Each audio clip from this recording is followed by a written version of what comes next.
Hi అండి. నమస్తే. Welcome to అమ్మాయి లోకం. అందరూ ఎలా ఉన్నారు? నేనైతే చాలా బాగున్నాను. మీరందరూ కూడా బాగుండాలని మనస్ఫూర్తిగా కోరుకుంటున్నాను.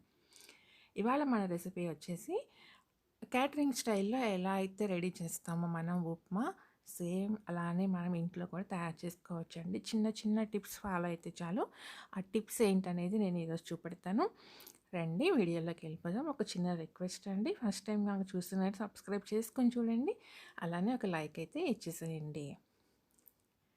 ఇక్కడ మనం కడాయి తీసుకున్నామండి. 3 టేబుల్ స్పూన్లు ఆయిల్ వేసుకుందాము. ఆయిల్ కొంచెం ఎక్కువగా ఉంటేనే ఉప్మా టేస్టీగా ఉంటుందండి. 1 టేబుల్ స్పూన్ వచ్చి శనగపప్పు, 1 టేబుల్ స్పూన్ మినపప్పు వేసుకుందాము. 1 టేబుల్ స్పూన్ ఆవాలు. ఇప్పుడు ఇవన్నీ మంచిగా ఫ్రై చేసుకుందామండి.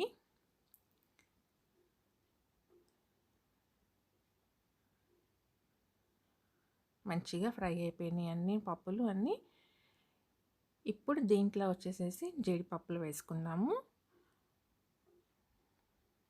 కొంచెం జీడిపప్పు వేసుకుందామండి. నేను ఒక 4-5 జీడిపప్పుల్ని కట్ చేసుకుని వేసుకున్నాను. తర్వాత 1 టేబుల్ స్పూన్ అల్లం వచ్చేసి తురుము వేసుకుందామండి. అల్లం వచ్చి ఆయిల్లో మంచిగా ఫ్రై అయిపోవాలి. అప్పుడే మనకి ఆ టేస్ట్ బాగా తెలుస్తుంది తినేటప్పుడు. 1 పెద్ద ఉల్లిపాయ, 1 పచ్చిమిరపకాయని కట్ చేసుకుని వేసుకుందామండి. ఇప్పుడు ఇవన్నీ మనకి ఫ్రై చేసుకుందాము. లో టు మీడియం ఫ్లేమ్లో పెట్టుకొని ఫ్రై చేసుకుందామండి. అప్పుడే మనకి మంచిగా ఫ్రై అవుతుంది. లేదంటే హైలో పెట్టుకున్నామంటే అడుగంటడానికి అవకాశం ఉంటుంది. తొందరగా కలర్ మారిపోతాయి అన్నమాట. దానివల్ల టేస్ట్ కూడా చాలా మారిపోతుంది. కొంచెం కరివేపాకు వేసుకుందామండి.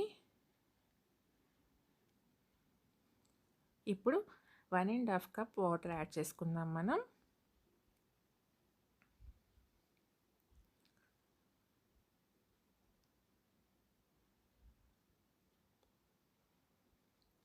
ఒక పావు కప్ వచ్చి కాచి ఆరబెట్టుకున్న పాలు యాడ్ చేసుకుందామండి. ఇప్పుడు ఇది మంచిగా తెల్లనిద్దాం మనం. పాలు వేసుకోవటం వల్ల టేస్ట్ సూపర్గా వస్తుంది. ప్లస్ మనకి నోట్లో పెట్టుకుంటే వెన్నలా కరిగిపోయేంత టేస్ట్ ఉంటుందన్నమాట. చాలా బాగుంటుంది. ట్రై చేసి చూడండి ఒకసారి. ఇది బాగా తెరిలిన తర్వాత మనం ఉప్పు వేసుకుని రుచి సరిపడినంత ఉప్పు వేసుకుందామండి.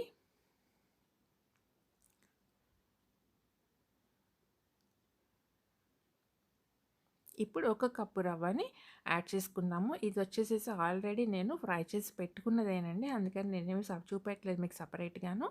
కానీ మీరు ఫ్రై చేసుకుని తీసుకోండి. అప్పుడే మనకి ఉప్మా వచ్చేసి బాగా పొడి పొడిలాడుతూ వస్తుందన్నమాట.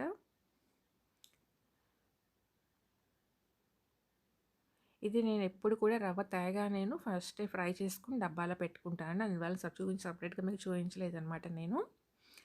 మీరు కూడా ఫ్రై చేసుకొని తీసుకోండి. ఇప్పుడు చూడండి దగ్గర పడిపోయింది మనకి బాగా.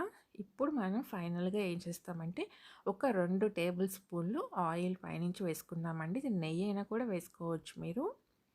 ఇలా వేసుకోవటం వల్ల ఏంటంటే మనకి అది ఉప్మా వచ్చి గట్టిగా అయిపోకుండా చాలా పొడి పొడిలాడుతూ సూపర్గా అంటే సూపర్గా వస్తుందన్నమాట.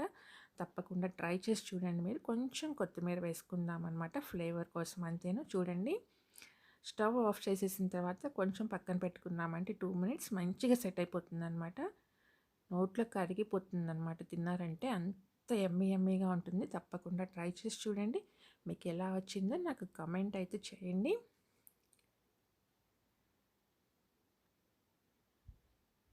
వీడియో మీ ఫ్రెండ్స్కి ఫ్యామిలీ మెంబర్స్కి షేర్ చేయండి. ఈరోజు ఇంతేనండి వీడియో.